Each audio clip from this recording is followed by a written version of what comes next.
Hallelujah. દરેકનું સ્વાગત કરે છે પ્રભુ ઈસુ ખ્રિસ્તના નામમાં. દરેકને પ્રભુ પુષ્કળ કૃપા આપે. પ્રભુના પવિત્ર વચનને આપણે મનન કરીએ છીએ, આપણે પ્રેક્ટિકલના પુસ્તકનો અભ્યાસ કરીએ છીએ. અને જેમ ગયા દિવસોમાં આપણે 14મો અધ્યાય, 15મો અધ્યાય જો 16મો અધ્યાય જોયો, આપણે આગળ પણ એના વિશે અભ્યાસ કરવા માંગીએ છીએ. પ્રભુ આપણને દરેકને કૃપા આપે. સાંભળતા કાન, સમજુક મન, દેખતી આંખો, બાઇબલ લખ્યું છે ઇઝરાયલને આજ સુધી નથી આપવામાં આવ્યા, પણ પ્રભુએ પોતાના શિષ્યોને કીધું, ધન્ય છે તમારી આંખોને જે જુએ છે, કાનોને ધન્ય છે સાંભળે છે. અને પ્રેક્ટિકલમાં લખ્યું છે મંડળી જેને કાન છે તે સાંભળે. તો મંડળીને પ્રભુએ કાન આપેલા છે. આપણને પ્રભુ કૃપા આપે. પ્રભુના વચન જ્યારે વાંચીએ એ પ્રભુ આપણને સમજાવે. આવો પ્રાર્થના કરીએ. પિતા, અમે પ્રભુ ઈસુ ખ્રિસ્તના નામમાં નમીએ છે, આભાર માનીએ છે. કૃપા કરી ઇઝરાયલમાં લોકોના જે આશીર્વાદ, ઇઝરાયલને આપેલા વચનો એ અમને પણ પ્રાપ્ત થયા. અને પ્રભુ તમારા જે અંત દિવસ શું થવાનું છે, તમે તમારા પ્રગટના પુસ્તકમાં તમે જે કંઈ લખેલું છે એને અમે વાંચવા માંગીએ, સમજવા માંગીએ છીએ, સાંભળવા માંગીએ છીએ, મનન કરવા માંગીએ છીએ. અમારા સાથે વાત કરો.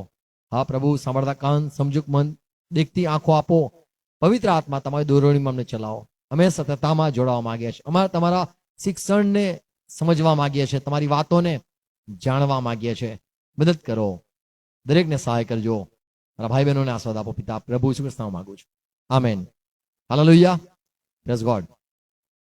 14મો અધ્યાયમાં જેમ આપણે પ્રેક્ટિકલમાં જોઈ ગયા કે જે 7 દૂતો એ મંદિરમાંથી નીકળે છે અને એમને શરૂઆતમાં તો પ્યાલા નથી આપવામાં આવતા, પણ 15મા અધ્યાયમાં જોઈએ છે કે એમને પ્યાલાઓ આપવામાં આવ્યા. પણ એ પહેલા એ એમની પાસે સુવાર્તા હતી એવું જોઈએ છે આપણે. અને ત્યારબાદ જે એમની પાસે દાંતળ હતા એ જોઈએ છે. એકને અગ્નિ પર અધિકાર હતો. અને જે લોકો સંતો મરણ પામ્યા તેઓને કહેવામાં આવ્યું કે તમે શાંતિ તમને થાવ. પણ જે અનર્થો પ્રભુ પૃથ્વી પર રેડવાનો છે, કેમ કે ન્યાયના સમય આવવાના છે.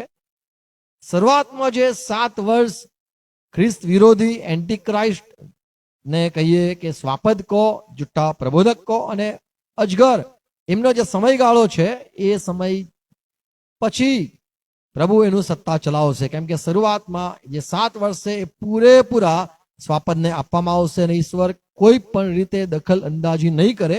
લોકોને ગાળો બોલવી હોય, લોકોને ઈશ્વરના વિરુદ્ધ બોલવું હોય, ઈસુ ખ્રિસ્તના દુશ્મન થવું હોય ને પ્રભુ ઈસુ ખ્રિસ્તના વિરુદ્ધ અપમાન કરવું હોય કે એના વિરુદ્ધ બોલવું હોય, એ પણ ચલાવી લેવામાં આવશે. અને એટલા માટે દુનિયાના લોકો એટલા બધા ભ્રમિત થઈ જશે કે પ્રભુ ઈસુ ખ્રિસ્ત કશું નથી, એનું સામર્થ પણ કશું નથી અને ઈશ્વરની કોઈ તાકાત નથી. પણ આ જે પૃથ્વી પર આવેલો સ્વાપદ છે એ જ શક્તિમાન છે, સશક્તિમાન છે, એવો ભ્રમ લોકોને ઊભો થશે. અને દેવ છે અને એ જ દેવ છે અને લોકો એવી રીતે તેને સ્વીકારશે. સ્વાપદ, જુઠ્ઠો પ્રબોધક અને અજગર, તેની લોકો 7 વર્ષે ભક્તિ કરશે. કેમ કે લોકો બ્રહ્મમાં પડેલા હશે અને ભૂતોના ઉપદેશમાં માનશે. અને બાબિલોન એક પ્રકારનું પૃથ્વી પર એક શહેર ઊભું થશે, અથવા તો એક પ્રજા ઊભી થશે જે ગૂંચવણમાં પડેલી હશે એ. અને 14મા અધ્યાયમાં પછી આપણે જે શરૂઆતની કલમ જોઈ ગયા કે મેં હલવાનને જોયું અને એના સાથે 1,44,000 સંતો હતા કે જે પર્વત પર બિરાજમાન હતા અને તેઓને મોકલવામાં આવવાના છે. અને ત્યારે ફક્ત આ ઇઝરાયલનું રાજ્ય અથવા ઇઝરાયલનો યુગ શરૂ થવાનો છે. અને જો લોકો માનશે એમની વાત તો એમને બચાવવામાં આવશે. અને એટલા માટે એમને કહેવામાં આવશે કે તમે આરામ કરો, તમારા કામ પણ તમારી સાથે આવે છે. પણ જે લોકો નહીં માને આ 1,44,000 સંતોના ઉપદેશ અથવા તો ઈસુ ખ્રિસ્તના સાથે જેટલા પણ આવે છે સુવાર્તા કરવા માટે, અંતિમ સેવા હશે. 14મા અધ્યાયમાં 5-6 કલમમાં જે જોઈએ છે, એક દૂત પાસે, પહેલો દૂત હતો કે જેની પાસે સનાતન સુવાર્તા હતી અને પૃથ્વી પરના રહેનારા જે પણ રહ્યા છે એ લોકોને ચેતવણી અથવા એ લોકોને શુભ સંદેશ અને એ લોકોને બચાવવા માટે એક તક આપવામાં આવશે. અને જેમ માથીની સુવાર્તા 24મો અધ્યાય 13-14 કલમ આપણે વાંચી ગયા, જોઈ ગયા કે પ્રભુએ કીધેલું શિષ્યોને કે અંત કેવી રીતે આવશે. ત્યાં લખ્યું છે કે આખા જગતને સુવાર્તા ફેલાવવામાં આવશે, ત્યારે જ અંત આવશે. એટલે લોકો જ્યારે સ્વાપદની સેવા કરશે ત્યારે અંત નહીં આવે, પણ સુવાર્તા કરવામાં આવશે. બીજે એક મોકો આપવામાં આવશે કે સાંભળો, તમે ફક્ત એક જોયું છે, એક પલ્લું જોયું છે, અથવા એક સાઈડના તમે જોયું છે. શેતાન તેની તાકાત, જુઠ્ઠો પ્રબોધક તેની તાકાત, અને જે સ્વાપદ છે અથવા ખ્રિસ્ત વિરોધી એન્ટીક્રાઇસ્ટ એનું સામર્થ્ય તમે જોઈ લીધું છે. પણ બીજો પણ છે જે તમે ભૂલી ગયા છો, અને પ્રભુ ઈસુ ખ્રિસ્ત છે. તો સુવાર્તા કરવામાં આવશે ત્યારે જ અંત આવશે, અને એ વાત કરી. તો એ સુવાર્તા થવી જરૂરી છે કે જેથી કાપણી થાય, કાપવામાં આવે અને શું ઉગે છે એ જોવામાં આવે. કેટલા લોકો સ્વીકારે છે અને કેટલા લોકો નથી સ્વીકારતા, એની પણ તે સમયમાં એક પરીક્ષા થાય. અને ત્યારે કહેવામાં આવશે કે પડ્યું રે પડ્યું બાબિલોન. જે બાબિલોન અથવા જે ભૂતોનું નગર અથવા જે લોકો ભ્રમિત થયા છે, જે લોકોએ છાપ લીધી છે, એ બાબિલોનમાં ઘૂસી ગયા છે.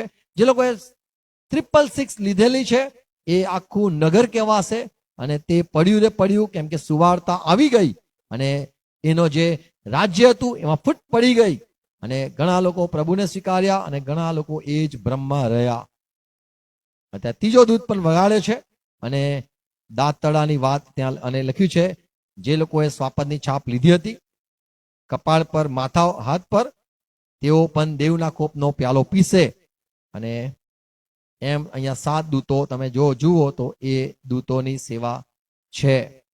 અને ત્યારબાદ જે 15મો અધ્યાય શરૂ થાય છે, ત્યાં લખેલું છે, મેં આકાશમાં એક ચિહ્ન જોયું કે 7 અનર્થો રેડવા માટે 7 દૂતને નીમવામાં આવ્યા. અને આ કયા 7 દૂત છે? કે જે 7 દૂતોને જે અધિકાર આપવામાં આવ્યો કે તમે જેને સુવાર્તા કરો અને તમે પૃથ્વીના ચેતવણી કરો, અને જે બધી વાત 14મા અધ્યાયમાં લખી છે એ વાત.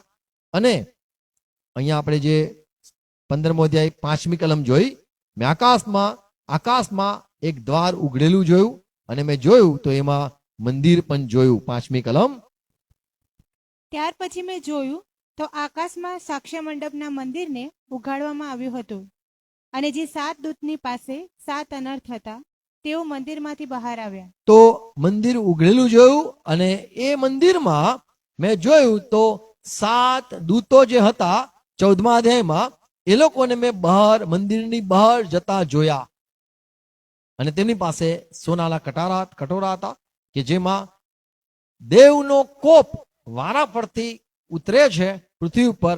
એ એમને આપવામાં આવેલો કે તમે જઈને આ રેડજો, એક પછી એક પછી એક પછી એક. એટલે સુવાર્તા થઈ ગયા બાદની આ વાત છે. અને 7મી કલમમાં લખ્યું છે, પછી 4 પ્રાણીઓમાંના એકે સદા સર્વકાળ જીવંત દેવના, તો જે સદા સર્વકાળ જીવતો દેવ છે તેના નામમાં કોપથી ભરેલા સોનાના 7 પ્યાલા, એના જે ગુસ્સો છે એના 7 પ્યાલા તે 7 દૂતને આપ્યા. તે 7 દૂતને 14મા અધ્યાયમાં જે 7 દૂતને આપ્યા. તો જે 7 દૂતો છે બાઇબલમાં અહીંયા પૂરા થાય છે. શરૂઆતમાં જે 7 દૂતો, પ્રકટીકરણ 1લો અધ્યાય તેની 20મી કલમમાં લખ્યું છે, જે તારા ત્યાં જોયા એ તો મંડળીના 7 દૂત છે. તો એક પ્રકારના દૂત જે છે 7 મંડળીના દૂતો. બીજા દૂતોને જો જોઈએ છે પ્રકટીકરણમાં 8મા અધ્યાયમાં, 7 દૂતો પાસે 7 રણશીંગડા હતા. તો એક બીજા પ્રકારના દૂતો છે જેની પાસે રણશીંગડા હતા. એટલે તેઓ ઊભા છે, જેમ જેમ તેઓ વગાડે છે એમ એમ પૃથ્વી પર ઘટનાઓ બને છે. અને હવે અહીંયા 7 જે અનર્થો, દેવના કોપ રૂપના પ્યાલા, અનર્થો પૃથ્વી પર, જે શ્રાપ પૃથ્વી પર જે આવવાના છે, એના કટોરા લઈને 7 મંદિરમાંથી દૂતો નીકળે છે. એ આ અલગ દૂતો છે. અને તેઓ 8મી કલમમાં લખ્યું છે, મંદિરમાંથી નીકળે છે, અને મંદિર કે છે આખું દેવના ગૌરવથી ભરપૂર થઈ ગયું, અને કોઈથી મંદિરમાં પ્રવેશ ન થયો. 8મી કલમમાં લખ્યું છે, અને દેવના મહિમાના તથા તેના પરાક્રમના ધુમાડાથી મંદિર ભરાઈ ગયું, અને 7 દૂતના 7 અનર્થ પૂરા થયા ત્યાં સુધી કોઈથી મંદિરમાં પ્રવેશ થઈ શક્યો નહીં. તો અહીંયા જોઈએ છે કે પૃથ્વી પરથી હવે લોકો જ્યારે પોકારશે મને બચાવો, તો નહીં બચે જ નહીં બચે, કેમ કે એમની એક કઈ પ્રાર્થના હવે મંદિરમાં પ્રવેશ નહીં કરે જ્યાં સુધી આ પ્યાલાઓ વારાફરતી ના રેડાય ત્યાં સુધી કોઈ પણ પ્રાર્થના માન્ય નહીં થાય. કેમ કે એક સુવાર્તા ફેલાઈ ગયેલી અને લોકોએ નક્કી કરવાનું હતું કે હવે અમારે આ જે ખ્રિસ્ત વિરોધી છે તેને સ્વીકારીએ કે ખ્રિસ્તને સ્વીકારીએ, ક્રાઇસ્ટને સ્વીકારીએ કે એન્ટી ક્રાઇસ્ટને સ્વીકારીએ, એવું દુનિયાના લોકોએ નક્કી કરી દીધું હતું. અને એટલા માટે અહીંયા લખ્યું છે કોઈથી પ્રવેશ ન થયો, એટલે હવે કોઈ પણ ની પ્રાર્થના શરૂઆતમાં જોઈએ છે એમની પ્રાર્થનાઓ પોકાર એ મંદિરમાં જતા હતા ધૂપની જેમ, પણ અહીંયા લખ્યું છે 8મી કલમમાં કોઈથી પ્રવેશ ન થયો. એના એ દર્શાવે છે કે કોઈની પણ પ્રાર્થના એ હવે નહીં સંભળાય. જ્યારે દેવના દૂતો અનર્થ એક પછી એક રેડશે. અને એ જે 6ઠા અધ્યાય પ્રેક્ટિકલમાં આપણે જોઈ ગયા કે લોકો ભાગશે અને કહેશે કે અમને હલવાનના કોપથી કોઈ છે સંતાડનાર, અને જે સિંહાસનમાં બિરાજો છે એના ક્રોધથી અથવા એના ગુસ્સાથી અથવા એના શ્રાપ જે નીકળે છે એનાથી કોણ અમને બચાવે? તો લોકો નાસશે, ભાગશે અને કોઈ એમને બચાવશે નહીં.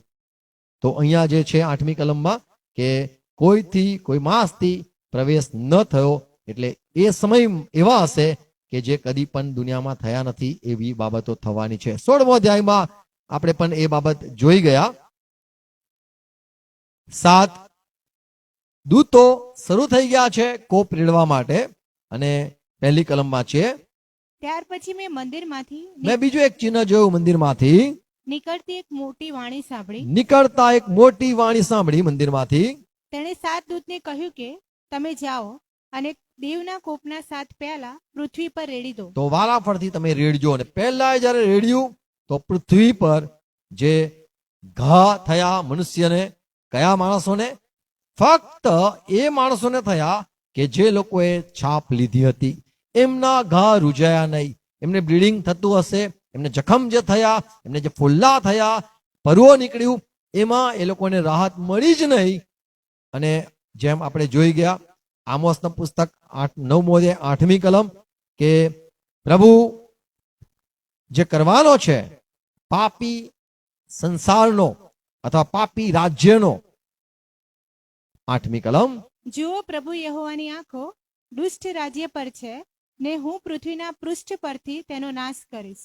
યહોવા કહે છે કે ફક્ત એટલું જ કે જે યાકૂબના વંશજો હું પૂરેપૂરો નાશ નહીં કરીશ. યાકૂબના વંશજો હશે એમનો તો હું નાશ નહીં કરું, પણ જે લોકોએ છાપ લીધી હશે એમનો તો હું નાશ કરીશ જ કરીશ.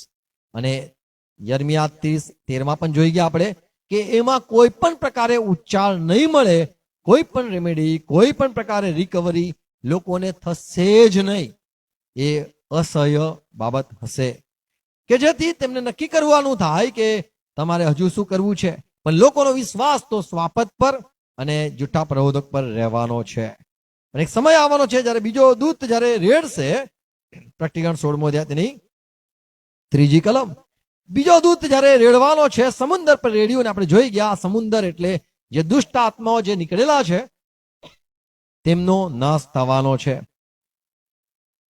4થી કલમ, પછી ત્રીજાએ પોતાનું પ્યાલું નદીઓ પર અને આ પણ જોઈ ગયા કે ત્રીજો દૂત જ્યારે પ્યાલું રેડે છે અને નદી પર, એટલે જે લોકો પ્રચારક હતા જુઠ્ઠા, અને આપણે આ બાબત પણ શીખી ગયા કે પ્રકટીકરણ 8મા અધ્યાય 10-11 કલમમાં ત્રીજો દૂતે જ્યારે વગાડ્યું ત્યારે જે કડવો દણો તારો પડ્યો એ તારાથી જે પાણી કડવા થયા, સમુદ્ર ને જે માફ કરો જરાઓ નદીઓ જે કડવા થયા એ પાણી ઉપર રેડવામાં આવ્યું અને એના કે છે તેઓ મરણ પામ્યા.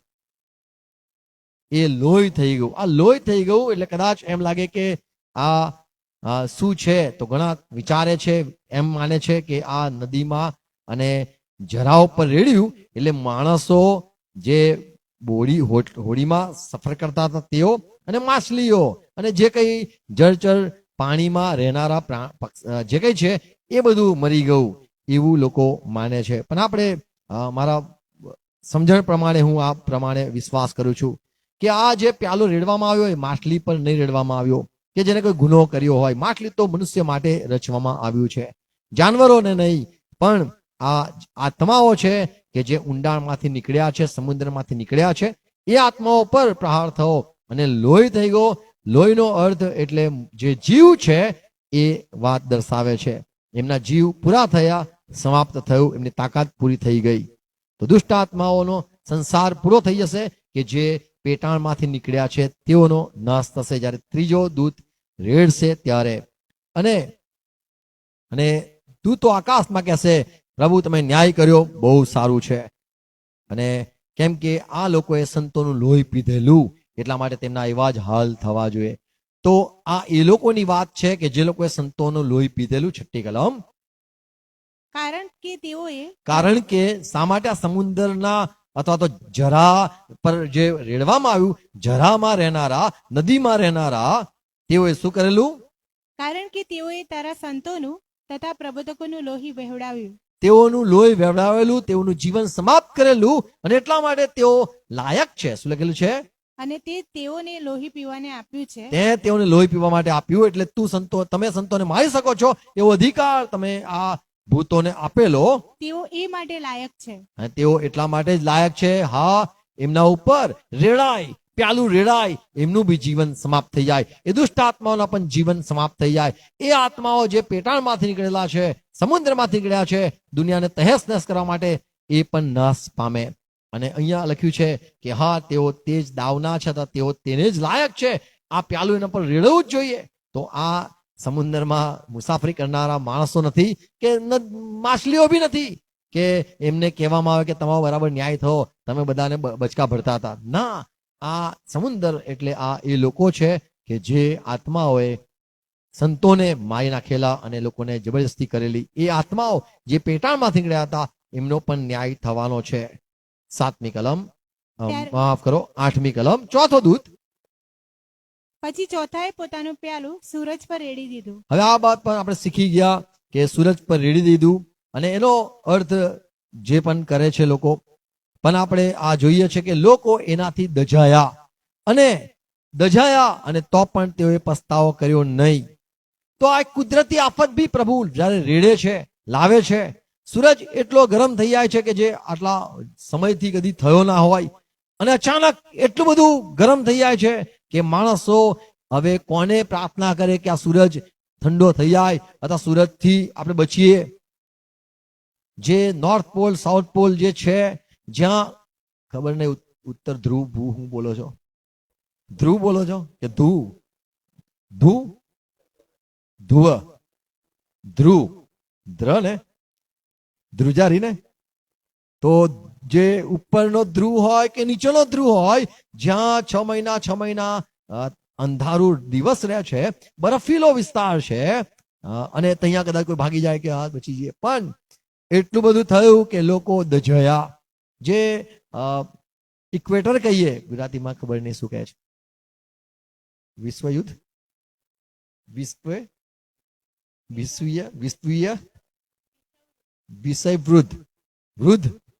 વૃત્ત. તો વિષયવૃત્ત જે છે એ કેરલા અથવા જે સેન્ટરમાં છે, જેને પહેલો સૂરજ નડે છે, ત્યાં કાળા લોકો તમે જોયા હશે. તો એ આખી જગા જે છે તે બળી જતી જગા છે. એટલે એ જે આંચ લાગે છે, તો વિચારો એ મનુષ્ય દજાયા, તો પણ તેઓ અહીંયા લખ્યું છે ઈશ્વરને મહિમા ન આપ્યો. એટલે આ સૂરજ ખરેખર જે સૂરજ છે એ જ છે કે જેના દ્વારા લોકો બળી જવાના છે.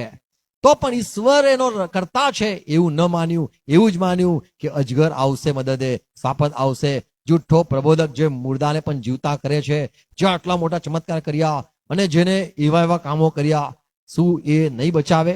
અને લોકોનો ભરોસો તો પણ એમ લાગશે કે મારું પરીક્ષણ થઈ રહ્યું છે, એમ લાગશે કે અમે વિશ્વાસ કરીએ છીએ, સ્વાપત પર વિશ્વાસ કરે છે, એની છાપ લીધી, તો પણ અમે ટકી રહીશું, એમ જ માનીશું.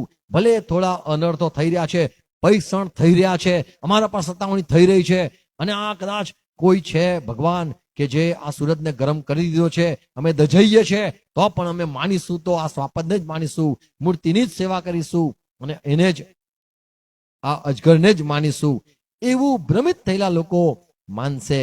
અને તેઓએ ત્યાં લખ્યું છે પસ્તાવો કર્યો નહીં અને દેવને મહિમા આપ્યો નહીં, કે દેવ આ સૂરજનો કરતા છે. પણ આ અજગર એવો છે કે જેને લોકોને ભમાવ્યા છે કે સૂરજ મારા કંટ્રોલમાં છે, મેં જ મારા મોંથી બનાવ્યો છે, તો ગળી ગયો છું. તો આ મનુષ્ય છે કે જેવું વિચારે છે. 10મી કલમ. પછી પાંચમાએ પોતાનું પ્યાલું તમે કદાચ જોયો હશે ગળી ગયેલા સૂરજ. 10મી કલમ. પછી પાંચમાએ પોતાનું પ્યાલું પાંચમાએ જ્યારે પ્યાલું રેડ્યું, આ ઈશ્વરનો ગુસ્સાવાળો માણસ કહીએ, ગુસ્સાવાળો દૂત છે, અને હવે એને બહુ જ ગુસ્સો છે કે હું જે કરી રહ્યો છું એવું જ થાવ તથાસ્તુ એમ. પાંચમાએ જ્યારે કર્યું, સ્વાપદના રાજ્યાસન પર રેડી દીધું. સ્વાપદના, હવે અહીંયા લખ્યું છે જ્યાં સ્વાપદ બેઠો છે, એટલે જે વેશ્યા ઉપર એ સ્ત્રી પર બેઠો છે, એ જે સ્ત્રી જે છે એ કોણ છે? તો આપણે જોઈ ગયા છે કે એ બાબિલોન. બાબિલોન એટલે લોકો ભૂતોના ઉપદેશમાં માને છે, પણ એનો જે શિર છે એક એન્ટીક્રાઇસ્ટ છે. જેટલા બી દુનિયામાં પંથો છે, ક્રિશ્ચન પંથો છે, એટલે 12 શિષ્યોને છોડીને 70 શિષ્યોને છોડીને જેટલા પણ નવા નવા પંથો છે એ દરેક ગૂંચવણમાં છે. કોઈ માને છે શનિવારમાં માને, કોઈ કહે છે રવિવાર જ ઈશ્વર છે, કોઈ કહે છે શુક્રવાર જ પ્રભુનો દિવસ, કોઈ કહે ગુરુવાર જ અમારે માનીએ છે, કોઈ કહે છે બુધવાર જ છે. તો લોકોને, ખ્રિસ્તી લોકોને ગુમરાહ કરેલા છે, અને તેઓને લાગે છે અમે બરાબર છે. તો જે બધા ભ્રમિત થયેલા લોકો છે, એ ભ્રમિત થયેલા લોકો, તો આ બાબિલોન એટલે ગૂંચવણ ભર્યું શહેર. તો આખું શહેર કે જ્યાં સ્વાપદ ગાદી છે, એ બધા જ એન્ટી ક્રાઇસ્ટ છે. ખ્રિસ્તનું શિક્ષણ નહીં, પણ ખ્રિસ્તથી દૂર લઈ જવાના શિક્ષણો છે. ખ્રિસ્તે નથી શીખવ્યું એવું શીખવે છે એ બધા આ ખ્રિસ્ત વિરોધીના આત્માના શિકાર થયેલા લોકો છે. અને ત્યાં જે એને માનતા હતા, અને શૈતાનને અહીંયા કે છે કે સ્વાપદને પકડવામાં આવેલું છે, અને એની ગાદી પર એ બેઠો છે, એના ઉપર રેડવામાં આવ્યું. અને એટલા માટે એના રાજ્યમાં જે બધા આત્માઓ હતા તેઓ બધા અંધકારમય થઈ ગયો. એનું રાજ્ય આખું, લખ્યું છે આખું. 10મી કલમ. એટલે તેના રાજ્યમાં અંધકાર વ્યાપી ગયો. એના રાજ્યમાં અંધકાર વ્યાપી ગયો, એટલે એના જે બધા છાપ લેનારા એના ભક્તો છે એ બધા જ ને કઈ સૂઝ ના પડી, એમને કશી જ સમજણ ના પડી શું થઈ રહ્યું છે. અને એટલા માટે તેઓ પોતાના જીભને કચડતા હતા, જેનાથી તેઓ એમ કહેતા હતા કે જે દેવ છે સરસ્તિમાન, એનું અપમાન કરો, કઈ વાંધો નહીં. અને તેઓ કડવું બોલતા હતા, ઈશ્વરનું નિંદા કરતા હતા. એ લોકો હવે કચે છે, એમની જીભ એના દાંત પીસે છે, અને તેઓ ગુસ્સે થાય છે, દુખી છે, કેમ કે તેઓને કશું સૂઝતું નથી. જ્યારે તમે કશું સૂઝે નહીં તો તમે સીધું શું મારો છો? આપણને ખબર છે, આપણે મોબાઈલ મારીએ, આપણે કશું બી નાખી દઈએ છીએ. ગુસ્સો જ્યારે આવે છે, આ લોકો ગુસ્સે થયા કેમ કે એમને કઈ સૂઝ ના થઈ, કારણ કે એ જે બાબિલોન છે હવે ઈશ્વરે એમાં ફૂટ પાડે છે. 17મા અધ્યાયમાં તમે જ્યારે જોશો તો ખબર પડશે કેવી પ્રભુ ફૂટ પાડે છે. તો અહીંયા જે 5મો દૂત જ્યારે રેડે છે, તો એના રાજ્યમાં, સ્વાપદના રાજ્યમાં લોકો અંધકારમાં થઈ જાય છે, અંધારામાં આવી જાય છે. તેમને હવે સૂઝતું નથી. જ્યારે કોઈ ખ્રિસ્તી હોય તો એને સૂઝ પડે છે મારે શું કરવું, બીમાર હોય તો બી સૂઝ પડે છે, ગુસ્સો થયો હોય, કઈ પણ પરિસ્થિતિ હોય એને સૂઝમાં રહે છે, તો એમ કહેવાય એને અજવાળું મળે છે. પણ જ્યારે તમારી સૂઝબૂઝ બંધ થઈ જાય, બહેર મારી જાય, તો એમ કહેવાય અંધકાર આવી ગયો. તો આ જે સ્વાપદનું રાજ્ય છે એમાં આખું અંધકાર થઈ જશે. હવે એમને સૂઝશે નહીં, અને જે સ્વાપદ છે એને પણ સૂઝશે નહીં.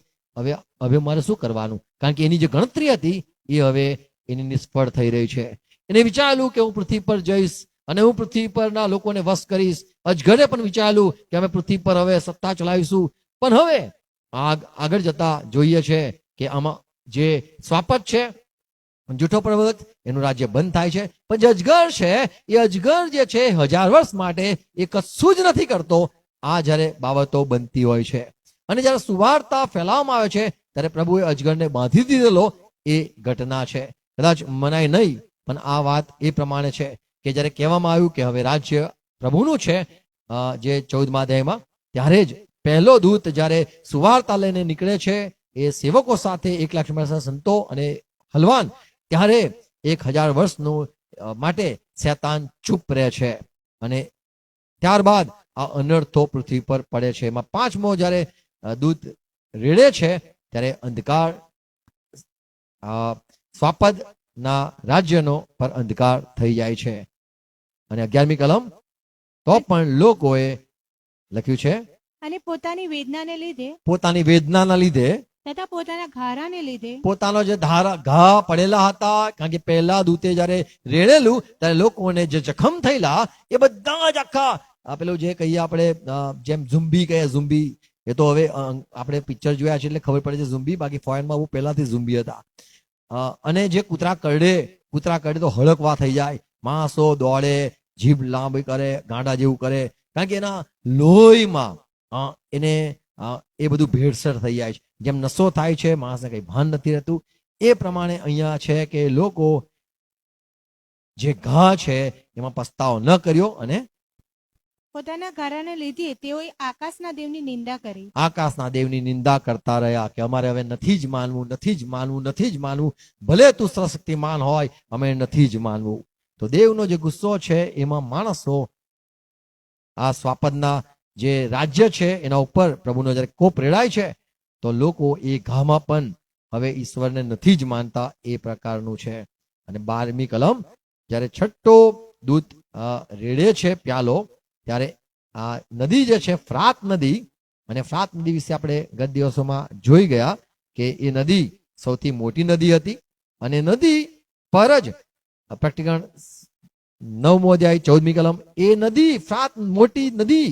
હવે જ્યારે મોટી નદી, મહાનદી આ શબ્દ જ્યારે વપરાય છે તો એ આત્મિક અર્થ આપણે એને કરીએ છીએ. જ્યારે ફ્રાત નદી સામાન્ય હોય તો એ નદીની વાત થઈ રહી છે, પણ મોટી નદી જ્યારે શબ્દ વપરાય છે તો એ સૂચવે છે કે એ આ નદીની વાત નહીં, કોઈ બીજી વાત નદી કે જે ખરેખર ઈશ્વરની નજરમાં પણ મહાન છે એની વાત થઈ રહી છે એવું સમજાય છે. છઠ્ઠો દૂત જ્યારે વગાડવાનો છે ત્યારે આ જે ફ્રાત નદી છે અહીંયા જે 4 દૂતોને બાંધેલા છે, અનર્થો મોકલવા માટે 4 પ્રકારની વિપત્તિઓ લાવનારા જે દૂતો છે, હવા છે, એમને છોડવામાં આવશે. તો આ નદી પર રેડવામાં કે છે કે પ્યાલો રેડવામાં આવ્યો, અને એટલા માટે રેડવામાં આવ્યો ફ્રાત નદી પર કે હવે રાજાને જાઓ, તમે જેને ભેગા કરો અને રાજાઓને એક કરો અને તમે યુદ્ધ માટે તૈયાર થઈ જાઓ, કારણ કે આર્માગેદનનું જે યુદ્ધ છે, અંતિમ યુદ્ધ એ થવાનું છે. તો 12મી કલમ વાંચીએ. પછી છઠ્ઠાએ પોતાનું પ્યાલું, છઠ્ઠાએ પોતાનું પ્યાલું, મોટી નદી એટલે ફ્રાત પર રેડી દીધું. ફ્રાત પર રેડી દીધું. એટલે ઉગમણથી જે રાજાઓ આવનાર છે, ઉગમણથી જે રાજાઓ આવવાના છે તેઓને સારો રસ્તો તૈયાર થાય. તેઓ આવે. હવે રાજાઓ કોણ? તો આપણે જે પ્રેક્ટિકલમાં 9મો અધ્યાય 14મી કલમ જોઈએ છે, 7મો અધ્યાય 1લી કલમ વાંચીએ છીએ, સારું પ્રેક્ટિકલ 9:4-14. તેણે જે છઠ્ઠા દૂતની પાસે રણશીંગડું હતું તેને કહ્યું કે મહાનદી ફ્રાત પર જે 4 દૂતોને બાંધેલા છે, 4 દૂતોને બાંધેલા છે એ રાજાઓ છે. અને આપણે અહીંયા બી જોઈએ છે 7મો અધ્યાય તેની બીજી કલમ. વળી મેં બીજા એક દૂતની ઉગમણી દિશાથી ચડતો જોયો, તેની પાસે જીવતા દેવની મુદ્રા હતી, અને જે 4 દૂતોને પૃથ્વી પર તથા સમુદ્રને ઉપદ્રવ કરવાની સત્તા આપવામાં આવી હતી. તો આ લોકોને ઉપદ્રવ કરવા માટે સત્તા હતી, અધિકાર હતો, એવા 4 દૂતો છે. તો આ ફ્રાત નદી પર જે બાંધેલા છે હવે એ છૂટે છે અને તેઓ તૈયાર થાય છે. 13મી કલમ, પ્રેક્ટિકલ 16મો અધ્યાય 13મી કલમ. ત્યારે પેલા અજગરના મોંમાંથી તથા સ્વાપદના મોંમાંથી તથા જૂઠા પ્રબોધકના મોંમાંથી દેડકાના જેવા 3 અશુદ્ધ આત્મા નીકળતા મેં જોયા. હવે આ 16મા અધ્યાયમાં આપણે જોઈએ છે 13મી કલમમાં અજગરનો શબ્દ જોઈએ છે.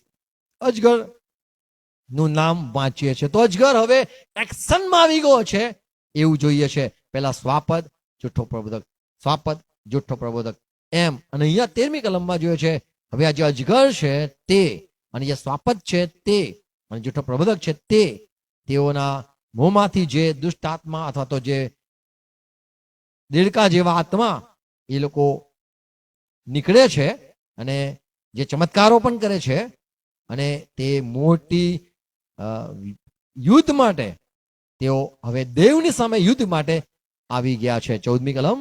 કેમ કે તેઓ ચમત્કારો કરનારા ભૂતોના આત્મા છે, કે જેઓ સર્વશક્તિમાન દેવના મહાન દિવસની લડાઈને સારું આખા જગતના રાજાઓને એકઠા કરવા માટે તેઓની પાસે બહાર જાય છે. તો અહીંયા જોઈએ છે કે આ દેવની સામે લડવા માટે અજગર આવી ગયો. અને આ જ વાત આપણે પ્રેક્ટિકલમાં 20મા અધ્યાય પ્રકટીકરણ 20મો અધ્યાય તેની 10મી કલમ જો જોઈએ. અને તેઓને ભમાવનાર શેતાનને તે અગ્નિ તથા ગંધકની માફ કરો, ખાઈમાં ઉપરની કલમ તેઓ પૃથ્વી છોડવામાં આવ્યો. 7મી કલમ. જ્યારે તે 1000 વર્ષ પૂરા થશે જ્યારે 1000 વર્ષ જેવા પૂરા થશે, ત્યારે શેતાનને તેના બંદીખાનામાંથી શેતાનને તેના બંદીખાનામાંથી છોડવામાં આવશે. છોડવામાં કેમ છોડવામાં આવશે? તો 8મી કલમ લખી છે, જેથી તે 4 ખૂણા, વાંચો, એટલે તે પૃથ્વીને ચારે ખૂણે રહેતી પ્રજાઓને ગોગ તથા માગોગને ભમાવીને લડાઈને સારું તેઓને એકઠા કરવાને બહાર આવશે. તો અહીંયા આ જે રાજાઓના નામ છે માગોગ, ગોગ, તો એ લોકો અહીંયા છે કે 4 જગામાંથી તેઓ આવશે. આ 4 જગા જે લખ્યું છે ફ્રાત નદીની જ વાત છે, અને ત્યાંથી એકઠા કરશે અને તેઓ સમુદ્ર પર કે છે ઉભા રહ્યા. આખો મોટો સમુદાય એ હવે અજગરના હાથમાં છે, કારણ કે જે જુઠ્ઠો પ્રબોધક છે અથવા તો સ્વાપત છે એ પકડાઈને એ લોકોનો સમય પૂરો થયો છે. પણ જે આ જે છઠ્ઠો દૂત જે પ્યાલું રેડે છે, આપણે પ્રેક્ટિકલમાં 16મા અધ્યાયમાં જોયું, છઠ્ઠો દૂત રેડે છે ત્યારે જે ફ્રાત નદી પર પ્યાલું રેડાય છે અને ત્યારે અજગર આ બધાને ભેગા કરે છે. અને 16મી કલમમાં લખ્યું છે 16:16. અને હિબ્રુ ભાષામાં જેને હર મગીદોન કહે છે તે ઠેકાણે તેઓને એકઠા કર્યા. તો આ હરમુગેદન એટલે આ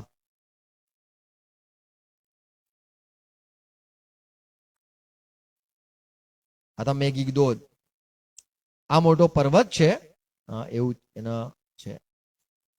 આર એટલે એક શહેર છે, હાર. અને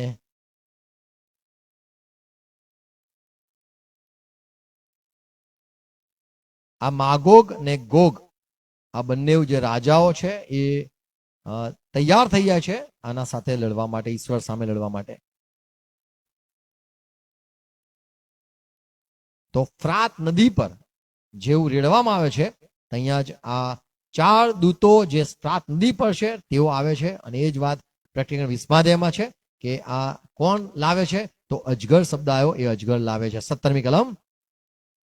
પછી સાતમાએ પોતાનું પ્યાલું વાતાવરણમાં રેડી હવે દીધું. આ છેલ્લું પ્યાલું છે, 7મો દૂત વાતાવરણમાં રેડી દે છે એટલે સમાપ્ત થયું. અને ત્યાં લખ્યું છે સમાપ્ત થયું. તો દુનિયા કેવી રીતે સમાપ્ત થવાની છે? પ્રભુએ આ વાત કીધી કે જ્યારે છેલ્લો દૂત રેડશે તો કહેવાશે સમાપ્ત થયું. અને 18મી કલમ.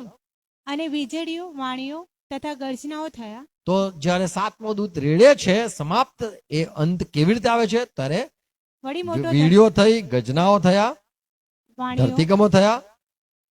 એવો ભયંકર તથા ભારે હતો એ દિવસ એવો ભયંકર ભારે કે માણસો પૃથ્વી પર ઉત્પન્ન થયા ત્યારથી એના જેવો કદી થયો નહોતો. તો કે છે પ્રભુ કે છે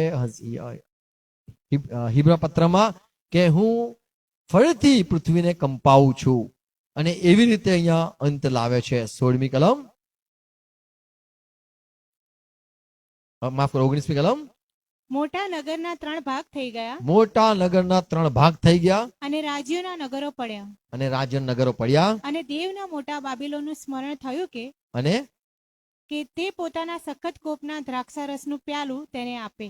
તો આ છેલ્લું પ્યાલું કે છે કે આ આખી બધી પ્રજા જે છે, મોટું શહેર બાબિલોન છે, એ આખું નાશ થશે. 20મી કલમ. દરેક બેટ નાઠો દરેક બેટ નાઠો અને પહાડોનો પત્તો લાગ્યો નહીં. અને પહાડનો પત્તો લાગ્યો નહીં, એટલે રાજાનો પત્તો લાગ્યો નહીં. આ જે બેટ છે શબ્દ પહાડો છે. જો આપણે જોઈએ પ્રેક્ટિકલમાં 18મો અધ્યાય 21મી કલમમાં, બાબિલોન શું છે એને નાખી દેવામાં આવશે સમુદ્રમાં, અને ત્યાં લખેલું છે 21મી કલમમાં, એને તમે ફરી જોશો નહીં. તો આ એ છે કે એ બેટ મળ્યો નહીં, એ જગા મળી નહીં. તો લોકો પછી કદી પણ નહીં હોય એવા આખી દુનિયાનો પ્રભુ નાશ કરશે. તો આ 16મા અધ્યાયમાં એક સાથે લઈ લીધું છે પ્યાલું રેડાશે, પણ એ પ્યાલા રેડાશે એના વચ્ચે વચ્ચે શું થવાનું છે? તો એ 17મા 18મા અધ્યાય 19મા અધ્યાયમાં એ આપણે વાત જોઈ શકીએ છીએ. જ્યારે એનો આપણે અભ્યાસ કરીશું તો ખબર પડશે કે આ બધી ઘટનાઓ થવાની છે. હવે જ્યારે આપણે કદાચ જો 16મો અધ્યાય વાંચીએ અને ત્યાં લખ્યું છે પૂરું થઈ ગયું, તો એવું વાંચીને પછી 17મો અધ્યાય વાંચવાની જરૂર નથી પડતી, કેમ કે પ્રભુએ છેલ્લો પ્યાલો 7મો પ્યાલો રેડી દીધો અને બધું જ નાશ થઈ ગયું અને બધું સમાપ્ત થઈ ગયું. સમાપ્ત થઈ ગયું એવું શબ્દ વપરેલો છે, તો એવું લાગે કે આ પુસ્તક પૂરું થઈ ગયું. ના, પણ હવે 17મો અધ્યાય જ્યારે વાંચીએ છીએ ત્યારે તમે સ્પષ્ટ જોશો તો પ્રભુએ કીધું હું તને બતાવીશ. અને અહીંયા બધા બતાવે છે બાબિલોન શું છે, જે પાણી જોયા એનો અર્થ શું થાય છે, જે પહાડ જોયા એનો અર્થ શું થાય છે. તો અર્થ અર્થ અર્થ તમે આ 17, 18, 19 અધ્યાયમાં તમે જોશો, અભ્યાસ કરશો તો તમને ત્યાં ખબર પડશે કે હવે અર્થ પ્રભુએ કરવાની શરૂઆત કરી. 17મો અધ્યાય પહેલી કલમ. જે 7 દૂતની પાસે તે 7 પ્યાલા હતા તેઓમાંનો એક આવ્યો. તેણે મારી સાથે વાત કરીને કહ્યું કે અહીં આવ. જે મોટી વૈશ્યા ઘણા પાણી પર બેઠેલી છે તેને જે શિક્ષા થવાની છે તે હું તને દેખાડીશ. હું તને બતાવીશ, દેખાડીશ. બીજી કલમ. તેની સાથે પૃથ્વીના રાજાઓએ વ્યભિચાર કર્યો છે, જે રાજાઓએ એને સ્વીકાર્યું, બીજા બધા દેવોને સ્વીકાર્યા, અને તેના વ્યભિચારના દ્રાક્ષારસથી પૃથ્વી પર રહેનારા છાકટા થયા. અને એને લોકો માની ગયા અને એનાથી લોકો બહુ ઇમ્પ્રેસ થઈ ગયા. ત્રીજી કલમ. પછી તે મને આત્મામાં અરણ્યમાં લઈ ગયો. ત્યાં મેં એક કિરમજી રંગના સ્વાપત પર એક સ્ત્રીને બેઠેલી જોઈ. હવે મને બતાવે છે આ શું છે. મેં જોયું ચિત્ર, સ્ત્રી જોઈ. 12મા અધ્યાયમાં પણ એક સ્ત્રી જોઈ, પણ એને નર બાળક અવતર્યો. અહીંયા સ્ત્રી જોઈ, આ કઈ બેઠી છે અને કોના ઉપર બેઠી છે અને શું પહેરેલું છે એ બતાવે છે. ત્રીજી કલમ. તે સ્વાપત ઈશ્વર નિંદક નામોથી ભરેલું હતું. તો આ સ્ત્રીના ઉપર કોણ બેઠું હતું? ત્રીજી કલમ. તેને 7 માથા તથા 10 શિંગડા હતા. ત્રીજી કલમ. પછી તે મને આત્મામાં અરણ્યમાં લઈ હવે ગયો. મને આત્મામાં અરણ્યમાં લઈ ગયો. ત્યાં મેં કિરમજી રંગના સ્વાપત પર એક સ્ત્રીને બેઠેલી જોઈ. તો મેં એક સ્ત્રીને એના પર બેસેલી જોઈ. તે સ્વાપત ઈશ્વર નિંદક નામોથી ભરેલું હતું. અને આ સ્વાપદ શું છે હવે પ્રભુ સમજાવે છે કે 13મા અધ્યાયમાં તે જોયેલું સ્વાપદ એ જ યાદ કર. 10 શિંગડા, 7 માથા. હવે હું તને એનો મર્મ કહીશ અને આ સ્ત્રી કોણ છે એ બી તને સમજાવીશ. તો આ આખા અધ્યાયમાં આ પ્રમાણનું આપણે જોઈએ છે. જો કદાચ જોઈએ તો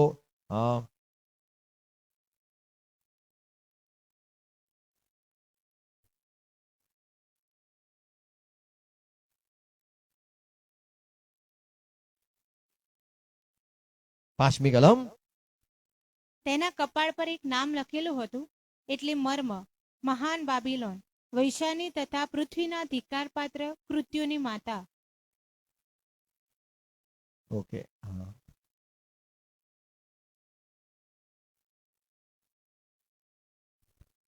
સાતમી કલમ. દૂતે મને પૂછ્યું કે તું કેમ આશ્ચર્ય પામે છે. આ બધું જોઈને તને કેમ આશ્ચર્ય થાય છે? એ સ્ત્રીનો અને 7 માથા તથા 10 શિંગડાવાળું સ્વાપત જેના પર તે બેઠેલી છે તેનો મર્મ હું તને કહીશ. હવે આ બધી વસ્તુ હું તને બતાવીશ કે મેં કીધું પ્યાલો રેડ્યો, બાબિલોન પડ્યું એવું બધું કીધું. પછી જે કંઈ તે જોયું અને જે કંઈ મેં તને બતાવ્યું એ હવે શું છે એ હવે ડિકોડ કરું છું, અથવા તો એને ખુલાસો આપું છું કે આ બધું શું છે. તો અહીંયા આપણે આ અધ્યાયમાં આવતા દિવસે જોઈશું 17મા અધ્યાયમાં પૂરેપૂરું કે હવે કેવી રીતે બધા ખુલાસા આપે છે, કયા 7 માથા શું છે, 10 શિંગડા શું છે, એ બધું જ હવે પૂરેપૂરું ખુલાસો આપેલો છે. હવે કોઈ મર્મ રહ્યો જ નથી. એવી રીતે પ્રભુ દૂતને મોકલીને સમજાવે છે યોહાનને. તો આપણે જે આગળના અધ્યાય જોઈ ગયા કે ક્યાં ક્યાં શું રેડાયું અને એ સ્વાપત કોણ છે, જોટો પ્રબોધક અથવા તો જે અજગર છે, એના બધા જ ખુલાસા હવે નવા કરારમાં આપણે આગળ આ 17, 18, 19 અધ્યાય છે એમાં સ્પષ્ટ બતાવે છે કે જે ઘટનાઓ બનવાની હતી એ બધી વાતો બતાવી, પણ એના જે અર્થ થવા જોઈએ એ બધા હવે આ 17, 18, 19 અધ્યાયમાંથી આપણે જોઈ શકીશું.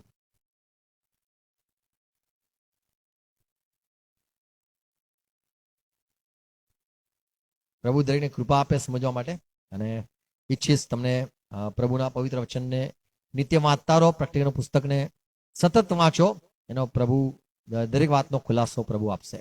સહાય કરે પ્રભુ. પ્રાર્થના કરીએ. પિતા, પ્રભુ ઈસુ ખ્રિસ્તના નામમાં નમીએ છે, તમારા વચનો માટે આભાર માનીએ છીએ. પ્રભુ જે વાતો સંભળાવી છે સમજાય, પૂરેપૂરી સમજાય, વધુ મદદ કરો. ભાઈ બહેનો જ્યારે બી તમારા વચનને વાંચે, પ્રજ્ઞા પુસ્તકને, તમારી વાતોને, અને જે યોહાને દર્શન જોયું એને પણ તેઓ જોઈ શકે, સમજી શકે, અને પ્રભુ જે વાતો વહેંચી છે ખાતરીમાં, વિશ્વાસમાં જોડાઈ જાય. પ્રભુ સમજાય, સહાય કરજો. ફરતા આભાર પ્રભુ આ તમારા દરેક વચનો માટે. જે જે પ્રમાણે ઘટનાઓ ક્રમમાં બનવાની છે એ તમે સ્પષ્ટ બતાવ્યું. પ્રભુ સમયો એ પ્રમાણે રહેવાના છે, એ પ્રમાણેના અનર્થો પણ દુનિયામાં એક પછી એક આવવાના છે, અને જેમ જેમ રણશીંગડા વાગવાના છે એમ એમ પૃથ્વી ઉપર એ જ જોયું છે એ પણ ખરેખર જે દ્રશ્યમાન, જે અદ્રશ્ય રીતે આત્મામાં જોયેલું એ દ્રશ્યમાન ઘટનાઓ બનવાની છે. અને પ્રભુ તમે બધી વાત સ્પષ્ટ સમજાવી છે, અમે આભાર માનીએ છીએ. તમે જેટલી વાત શીખવો છો એ વાતને અમે સ્વીકારવા માંગીએ છીએ. પ્રભુ વધુ સહાય કરજો. ભાઈ બહેનોને, મારા ભાઈ બહેનોને પુષ્કળ કૃપા આપજો. આભાર પ્રભુ તમારા પવિત્ર વચન માટે. વવાય સોના ફળ લાવ્યું માંગુ છું. મદદ કરો પ્રભુ. આમેન.